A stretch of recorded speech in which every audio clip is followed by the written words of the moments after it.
এই কোরবানি যে আমরা করে থাকি এটা কি নতুন আবিষ্কৃত, নব আবিষ্কৃত, নাকি সেই পৃথিবীর শুরু থেকে চলে এসেছে?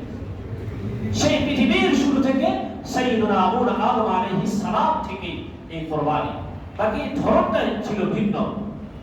কেমন ছিল?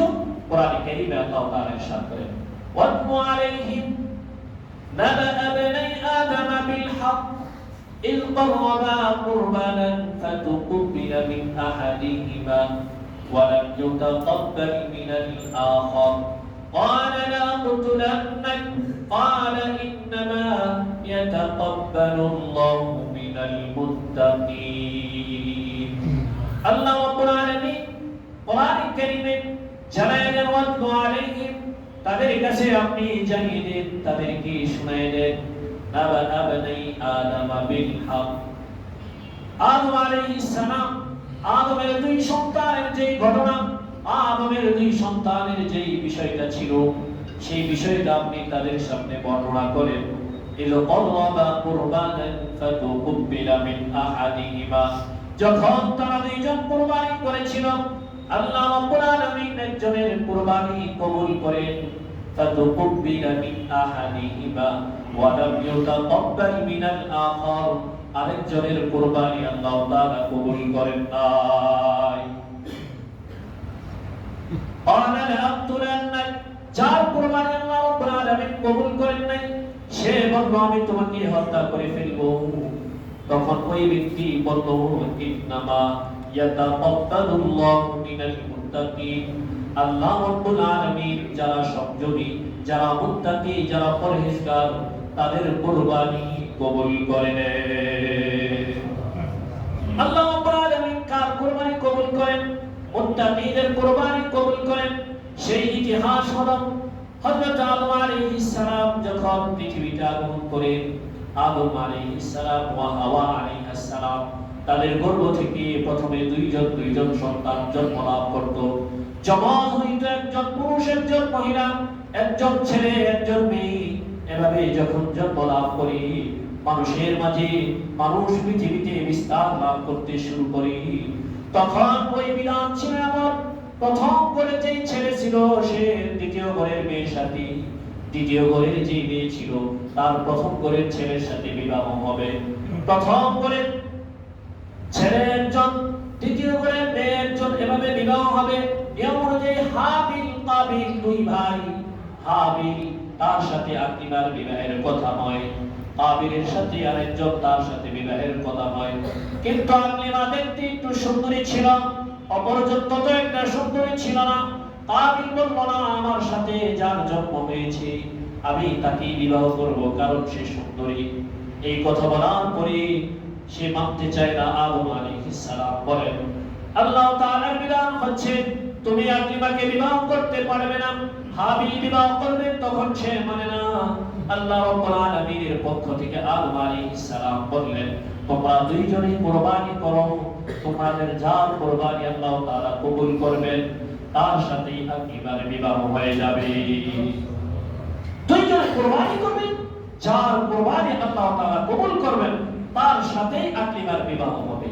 ওই জমানায় কুরবানির সিস্টেম ছিল এমন যে যে জিনিসটা যার কাছে প্রিয় জিনিস, যে কাজ করত, ওই জিনিসের মধ্যে উত্তম জিনিসটা সে নিয়ে পাহাড়ের মধ্যে খালি জায়গায় রেখে আসবে, খালি ময়দানে রেখে আসবে। আসমান থেকে আগুন এসে যেটাকে গ্রাস করে নেবে, সেটাই আল্লাহ তাআলার কাছে কবুল হয়ে গেছে।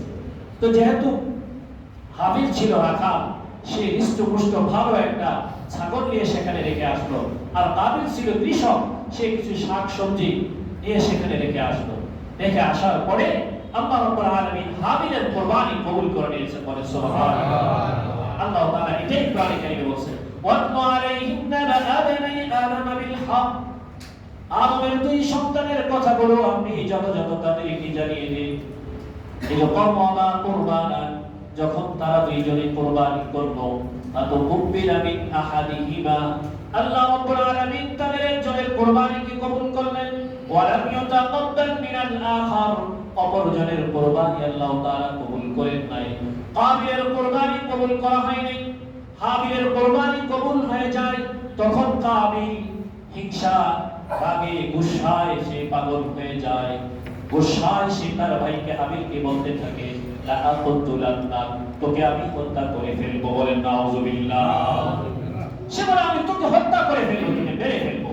এখনো তো আমাদের সমাজে এমন আছে যে বিভিন্ন বিষয়ে মনোমালিন্য হইলে আমরা কি বলি, একেবারে শেষ করে দেব, একেবারে কি করে দিব, শেষ করে দিব। ওই সে আগ থেকে চলে আসছে। এভাবে না পারলে পরবর্তীতে কি করে আমরা হিংসার বশবর্তী হয়ে রাগে গুসায় আমরা তাকে হত্যা করার চেষ্টা করি। তা আল্লাহ তাআলা এই আয়াতের মধ্যে বলেছেন, সে যখন বলল আকুতুলান্না, তখন হাবিল বলেছিল ইন্নামা ইয়াতাকাব্বালুল্লাহু মিনাল মুত্তাকিন, যে আল্লাহ তাআলাকে ভয় করে, যে পরহেজগার, যে সংযমী, যে আল্লাহর জন্য কুরবানি করে, আল্লাহ রাব্বুল আলামিন তার কুরবানিকে কবুল করেন। বলেন সুবহানাল্লাহ। তো ওই সময় আল্লাহ রাব্বুল আলামিন মুত্তাকি হাবিলের কুরবানিকে কবুল করে নিয়েছেন। বলেন সুবহানাল্লাহ। তাহলে এই কুরবানি সর্বপ্রথম কে করেছে? হাবিল আর কাবিল করেছে। তাদের দুইজনের মধ্য থেকে যে একমাত্র আল্লাহর জন্য করেছিল, হাবিল তার কুরবানিকে আল্লাহ তাআলা কবুল করেছেন। এই আয়াতের মধ্যে আল্লাহ তাআলা এটা জানিয়ে দিলেন যে তোমার কুরবানি আমি আল্লাহর কাছে কবুল হবে যদি তুমি আমি আল্লাহকে ভয় করে আল্লাহর জন্য তাকওয়ার সাথে তুমি কুরবানি করো। বলেন সুবহানাল্লাহ। তাহলে ইতিহাস জানলাম যে সর্বপ্রথম ওই সময় কুরবানি হয়েছে। অন্য আয়াতে তারপরে যে প্রত্যেকটা জাতিতে প্রত্যেকটা উম্মতের জন্য কুরবানি ছিল, সেটাও আল্লাহ তাআলা কোরআনে কারীমে ইরশাদ করেছেন, লিকুল্লি উম্মাতিন জাআলনা মানসাকান লিয়াযকুরু ইসমাল্লাহি আলা মা রাযাকাহুম মিন বাহিমাতিল আনআম। কুরবানি শুরু হয়েছে আদম আলাইহিস সালাম থেকে। তারপর থেকে লিকুল্লি উম্মাতিন, প্রত্যেকটা জাতির জন্য, প্রত্যেকটা সম্প্রদায়ের জন্য, মানসাকান লিয়াযকুরু ইসমাল্লাহ, তাদের জন্য আমি কুরবানির ব্যবস্থা করে দিয়েছি।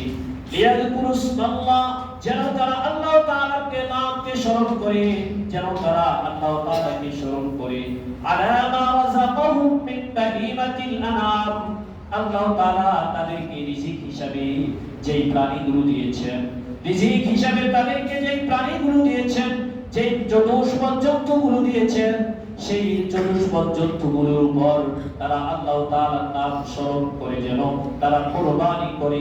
এই জন্য প্রত্যেকটা জাতির মধ্যে কুরবানির বিধান, কুরবানির হুকুম আমি আল্লাহ তাআলার পক্ষ থেকে নির্ধারণ করে দিয়েছি।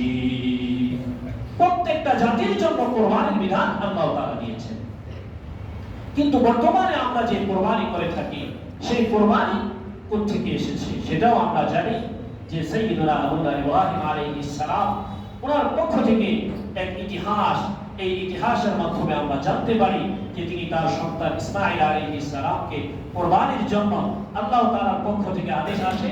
আসার পরে স্বপ্নের মাধ্যমে তিনি দেখেন, দেখার পরে তিনি সন্তানকে কুরবানি করার চেষ্টা করেন। কিন্তু যেহেতু আল্লাহ রাব্বুল আলামিনের জন্য, একমাত্র আল্লাহকে খুশি করার জন্য তিনি কুরবানি করতে চেয়েছিলেন, এজন্য সন্তানকে কুরবানি না করে জান্নাতে এক দুম্বার মাধ্যমে কুরবানি হয়ে যায়। জান্নাতে এক দুম্বা কুরবানি হয়ে যায়। আল্লাহ রাব্বুল আলামিন ইব্রাহিম আলাইহিস সালামের এই পরীক্ষা, ইব্রাহিম আলাইহিস সালামের এই কুরবানিকে চিরদিনের জন্য, মানুষের জন্য একটা বাইফলক হিসেবে রেখে দেন এবং তার কুরবানিকে কবুল করেন। বলেন সুবহানাল্লাহ। তারপর থেকে আজ পর্যন্ত এখন আমরা কুরবানি দিয়ে থাকি দুম্বা, ভেড়া, ছাগল, গরু, মহিষ ইত্যাদি আমরা কুরবানি